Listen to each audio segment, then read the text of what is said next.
Coucou tout le monde, j'espère que vous allez tous très bien en ce début de février. On se retrouve aujourd'hui pour un petit partage de mes derniers achats. Pour cela, on va partir chez Sephora, Jiffy, Action, Monoprix et un petit achat sur Vinted. La vidéo sera peut-être un petit peu plus courte que d'habitude, ne m'en veuillez pas. J'ai pas filmé lundi, mais je voulais pas vous laisser sans vidéo. Je filme sur ma pause déjeuner pour que vous ayez quand même une vidéo dimanche. Et j'espère très sincèrement que malgré qu'elle soit un petit peu plus courte, elle vous plaira. Sans plus attendre, je vous emmène avec moi pour ce haul. On va commencer par mes petits achats chez Sephora. Dans ma dernière vidéo, je vous ai parlé d'un nouveau petit produit de chez Make Up For Ever. Il s'agissait du Super Boost Skin Tint. Je vous l'avais présenté en teinte 05. Je vous avais dit que j'étais pas à l'abri de recraquer pour la teinte 03. Qu'est-ce qui s'est passé? J'ai recraqué pour la teinte 03 pour pouvoir faire des mélanges parce que la teinte 05 était un petit peu foncée. Le packaging secondaire, c'est toujours le même. Je vais vous faire des swatchs des deux teintes, comme ça vous les verrez en comparaison sur ma main. Au moins, ça pourra peut-être vous être utile. Voilà comment ça se présente si vous n'avez pas vu ma dernière vidéo. 03-05, on voit que rien qu'en transparence dans les tubes, la 03 est quand même pas mal plus claire que la 05. Donc voilà, au niveau des swatchs, vous voyez, la 03 c'est beaucoup plus clair, la 05 plus foncée ici. Ils indiquent que la 03 elle est faite pour les peaux pâles ou sous-ton jaune et que la 05 elle est faite pour les peaux médium neutres. Moi je suis plutôt peau médium neutre, mais la 05 en teinte d'hiver elle est quand même très foncée. J'essaierai de mélanger ces deux teintes pour voir ce que ça donne, pour voir si ça peut un petit peu plus se rapprocher de ma carnation d'hiver. Dans ma dernière vidéo à l'application, j'avais beaucoup aimé ce produit. Je vous relis ses caractéristiques. C'est une crème teintée protectrice qui est censée booster l'hydratation. La couvrance se veut de modulable, de très légère à moyenne. Ce produit unifie instantanément le teint pour un résultat naturel. Et la formule est infusée de soin. Lorsque je l'ai appliqué dans ma dernière vidéo, j'avais beaucoup aimé parce que j'avais trouvé qu'il n'y avait aucun effet de matière, un effet effectivement très naturel, ça fait pas du tout un effet de fond de teint, ça fait plus effectivement un effet de crème teintée et j'ai trouvé qu'en plus ça redonnait un petit côté éclatant à la peau, un vrai côté bonne mine que j'avais trouvé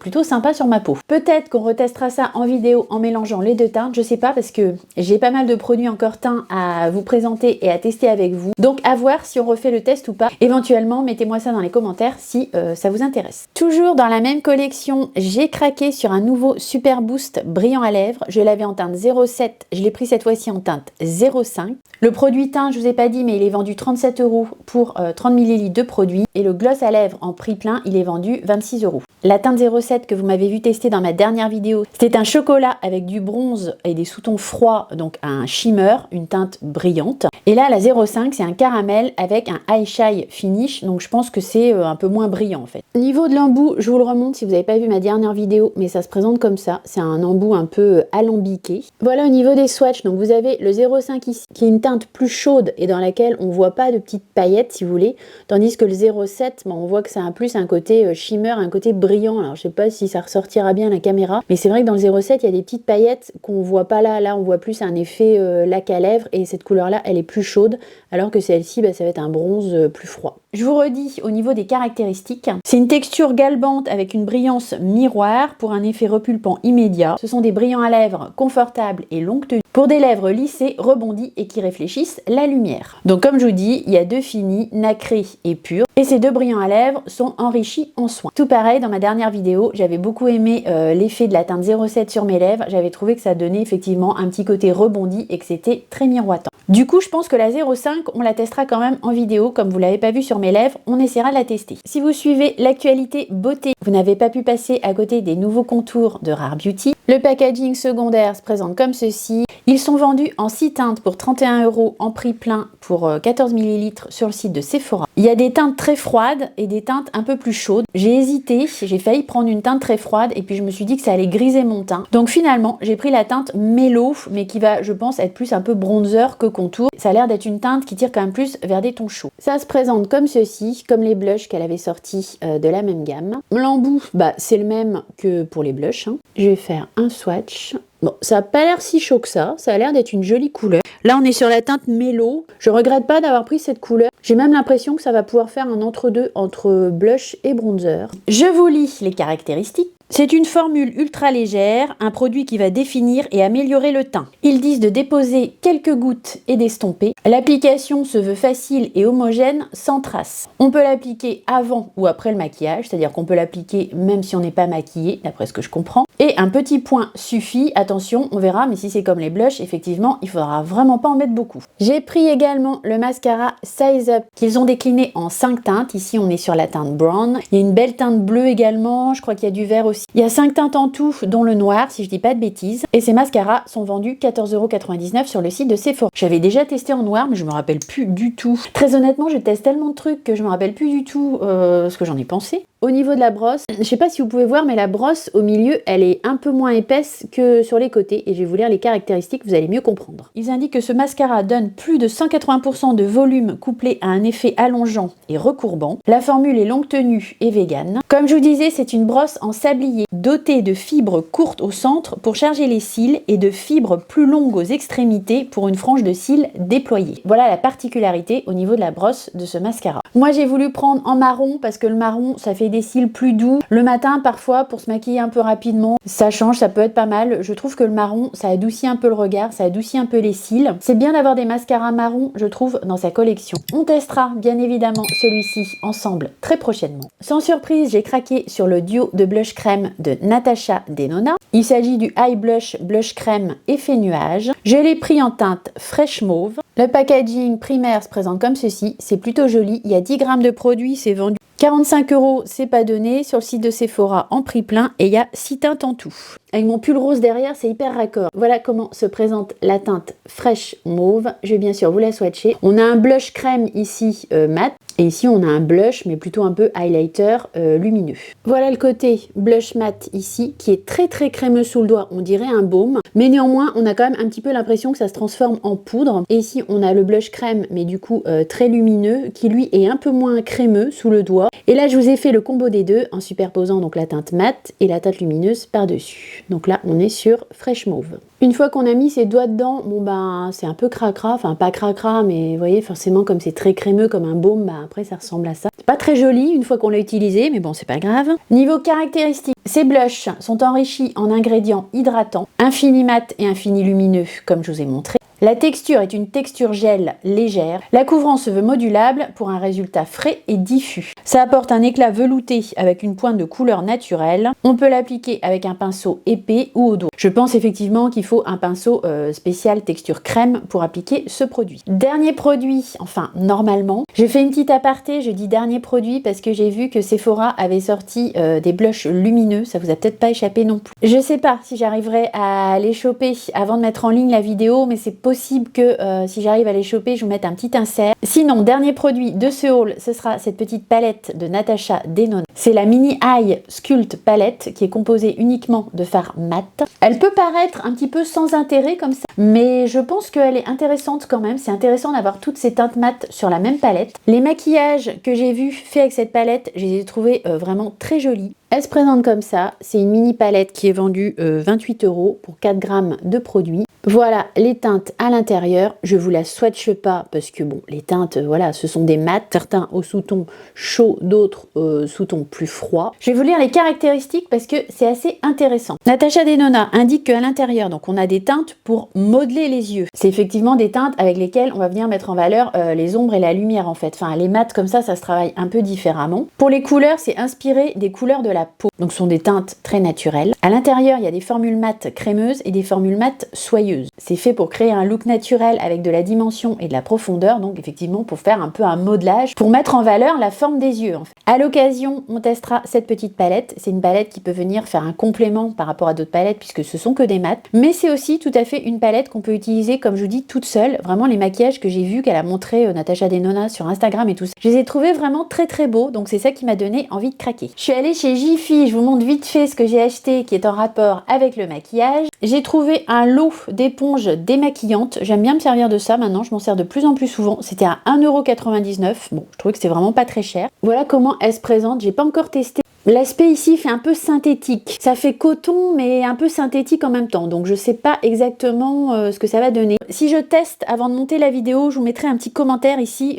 pour vous dire ce que j'en ai pensé. Je vous ai dit des bêtises, c'est des cotons démaquillants. Je sais pas ce que je vous ai dit, des éponges démaquillantes. C'est des cotons démaquillants réutilisables. C'était pas 1,99 €, pardon, je me suis trompée, c'était 4,50 €. Ce qui reste tout à fait raisonnable si elle fonctionne correctement. Et pourquoi je vous parle d'éponges démaquillantes? Parce que j'ai craqué sur ce petit lot d'éponges démaquillantes en forme de macaron, qui lui était alors à 1,99 €. Il en manque une là, je l'ai enlevée pour la tester. Elle est jaune, vous voyez, je l'ai testée, elle est sale. Ça faisait comme un paquet de macarons si vous voulez, et clairement j'ai craqué par rapport au packaging. Vous voyez ici la taille de l'éponge sèche, et vous voyez ici la taille de l'éponge mouillée. Vous voyez que ça prend quand même du volume. Je l'ai testée ce matin, elle fait le job, elle est pas si mal. Elle manque quand même un petit peu de souplesse. Ça passe, mais bon, évidemment, on a mieux comme éponge de maquillage. C'était un petit peu pour le gadget et le packaging et le macaron que je trouvais assez sympa. Je pense qu'elles vont me servir, mais ça pourrait tout aussi bien finir dans des petits cadeaux Vinted.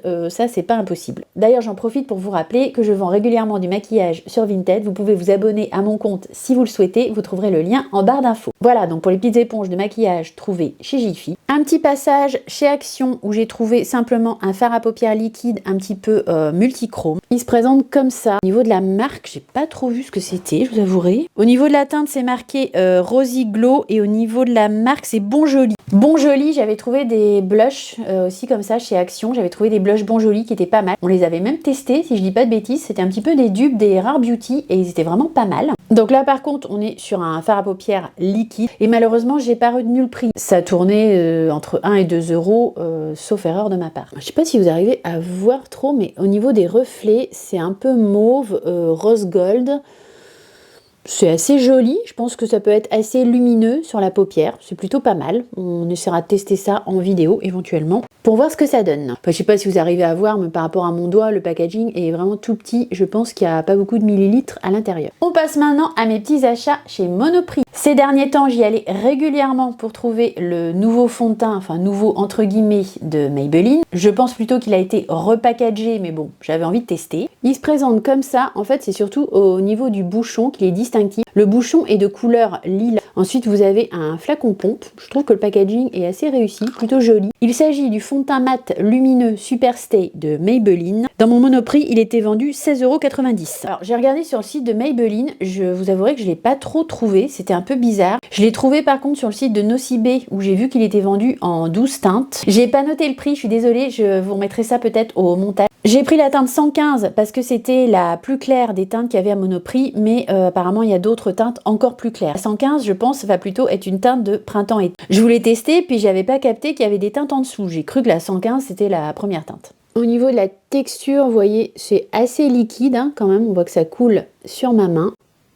C'est presque une texture un peu sérum quand je l'étale. C'est quand même assez aqueux, mais pas trop non plus. Voilà ce que donne la teinte 115. Ah, vous voyez, c'est quand même assez lumineux. Hein. Il parle d'un fond de teint mat, mais quand je le mets sur ma main, il y a beaucoup de lumière qui ressort. Niveau caractéristiques pour ce nouveau fond de teint. La texture se veut légère avec des particules réfléchissant la lumière. Ils indiquent que c'est un fini mat. Alors un fini mat, ça réfléchit pas à la lumière, c'est un peu antinomique là dans la formule, mais bon. De toute façon, on le testera en vidéo et on va en reparler de ce fond de teint. Je peux déjà vous dire qu'il est pas mal. Il conviendrait apparemment à tout type de peau. La texture se veut fondante, effectivement sur ma main ça glisse très bien. Il contient un acide aminé, il est modulable avec une couvrance moyenne. Pour ne pas vous mentir, je l'ai appliqué ce matin pour me maquiller. Je vous en dis pas plus parce que je veux pas spoiler l'application qu'on fera en vidéo. Mais sachez qu'aujourd'hui, je suis maquillée avec. Comme j'étais chez Monoprix, je suis tombée évidemment sur d'autres produits qui m'ont fait de l'œil, notamment ce mascara Panorama qui est une nouveauté de chez L'Oréal.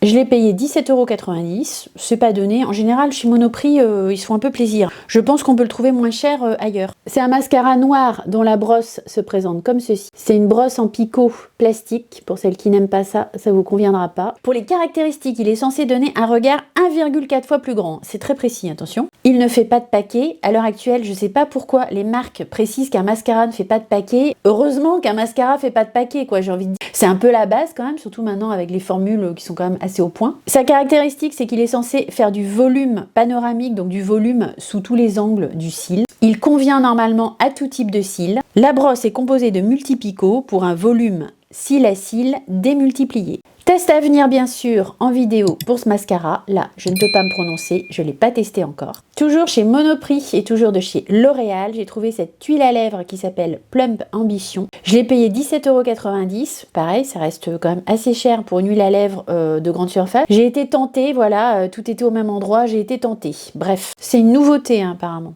L'embout, il se présente comme ceci. C'est assez pigmenté quand même pour une huile à lèvres, enfin en tout cas au niveau du swatch je trouve. Il n'y avait pas des tonnes de teintes, enfin en tout cas il n'y avait pas des tonnes de teintes portables pour moi, enfin j'ai trouvé par rapport à mes lèvres. Ici on est sur la teinte 601 Worth It et il y avait 8 teintes. Donc voilà à quoi ça ressemble. Ça sent un peu la vanille mélangé avec de la menthe. Ça me fait penser tout à fait à l'odeur, mais même c'est même carrément ça, des rouges à lèvres liquides de chez The Balm. Les plus anciennes sauront, ils étaient super ces rouges à lèvres liquides, là moi j'ai trouvé vraiment géniaux. Il y avait vraiment des petites pépites dans la marque The Balm. Je sais pas si ce sont des formulations similaires, parce que là c'est une huile à lèvres et les produits dont je vous parle c'est plutôt des rouges à lèvres, mais au niveau de l'odeur c'est exactement ça, ça me fait penser aux rouges à lèvres de chez The Balm. Niveau caractéristiques, ce sont des huiles à lèvres repulpantes, donc je pense qu'il y a un petit peu de menthe à l'intérieur, je vous disais ça sent un petit peu le menthol. Il y a donc à l'intérieur de l'acide hyaluronique, le fini est brillant. Elle donne des lèvres plus douces, repulpées et hydratées instantanément. L'applicateur est composé d'un coussin ultra confortable. J'ai déjà mis un baume à lèvres, mais ma foi, j'ai bien envie de rajouter ça par-dessus, voir qu'est-ce que ça donne. J'ai envie de pouvoir vous dire si ça picote ou pas. Voilà ce que ça donne. Je vais attendre un peu, je vais vous dire si ça picote. Ouais, il y a de la menthe, hein, on sent la menthe. Le dernier produit de ce haul que je vous présente, c'est le nouvel highlighter en poudre de chez Givenchy. C'est une édition limitée. Je ne l'ai pas encore vu sur le site de Sephora, je l'ai vu que sur le site de Givenchy. Il y a 2 teintes et j'ai trouvé la teinte N14 sur Vinted. Du coup, avec les frais d'envoi, il m'est revenu à 37,19 €. J'ai trouvé que c'était quand même raisonnable parce qu'en prix plein sur le site de Givenchy, il est à 53 €. On le trouvera certainement sur des sites comme Parfum Dreams ou Tendance Parfum, mais au moment où je l'ai cherché, je ne l'ai pas trouvé sur ces sites-là, ou du moins ça me convenait pas au niveau du prix. Je l'ai vu sur Vinted, je me suis dit bingo. Je suis pas trop fan en général des highlighters en poudre, comme ça en poudre libre, mais je l'ai vu sur la chaîne de Juste Aurélie et clairement j'ai eu envie de craquer, elle m'a clairement influencée. Le packaging primaire, c'est du Givenchy, c'est très joli, c'est pas très grand, hein, c'est moins grand qu'une poudre, c'est un highlighter. Voilà comment ça se présente. Il n'a pas été ouvert a priori. La houppette est toute propre normalement. Il est neuf. Voilà, il y a 2 teintes en fait à l'intérieur. Il y a un petit opercule. Voilà déjà sur ma main au niveau de la teinte, c'est assez clair. Alors, je sais pas si vous voyez bien avec la lumière, mais je pense que c'est un champagne qui tire un peu vers le pêche. Enfin, pour moi, c'est comme ça que je le décrirais. Il est très fin, la poudre est très fine, c'est plutôt prometteur. Au niveau caractéristique, donc comme je vous disais, apparemment c'est une édition limitée, on est ici sur la teinte N14. Il y a une autre teinte, mais elle est plus dorée de ce que j'ai vu. La couvrance se veut légère, donc normalement c'est un highlighter pas trop pigmenté. On verra quand on le testera. Donc highlighter en poudre libre bicolore. Ils indiquent que c'est la combinaison parfaite d'un blush rosé irisé et d'un illuminateur légèrement argenté pour un fini lumineux modulable. C'est un highlighter plutôt rose argenté. Moi j'ai l'impression qu'il tire un peu vers le pêche, mais je le trouve comme ça à première impression, j'aime beaucoup la couleur. Je l'aurais peut-être pas acheté en prix plein parce que je trouve que le bémol quand même c'est que c'est un highlighter en poudre libre. C'est pas super pratique à utiliser. C'est un coup à prendre, mais je vais certainement pas mettre ça le matin quand je suis pressée avant d'aller bosser par exemple. Ça va être plutôt pour les maquillages quand j'ai le temps. Et bien évidemment qu'on va tester cet highlighter libre en poudre dans la prochaine vidéo test make-up. Mon petit haul s'arrête là. J'espère que malgré que ce soit une vidéo un petit peu plus courte, vous aurez passé quand même un bon petit moment en ma compagnie. Je voulais pas vous laisser sans vidéo. Si tel est le cas, n'hésitez pas à mettre comme toujours le petit like, le petit thumbs up, ça encourage, ça fait plaisir. Je vous attends comme toujours et avec grand plaisir de vous lire dans les commentaires. J'ai très hâte de commencer les tests de tous ces produits avec vous dans la prochaine vidéo. J'en profite bien évidemment pour vous inviter à vous abonner à ma chaîne YouTube si ce n'est pas déjà fait. En attendant la prochaine vidéo, portez-vous bien. J'ai très hâte de vous retrouver et je vous dis à très vite. Bisous, bye.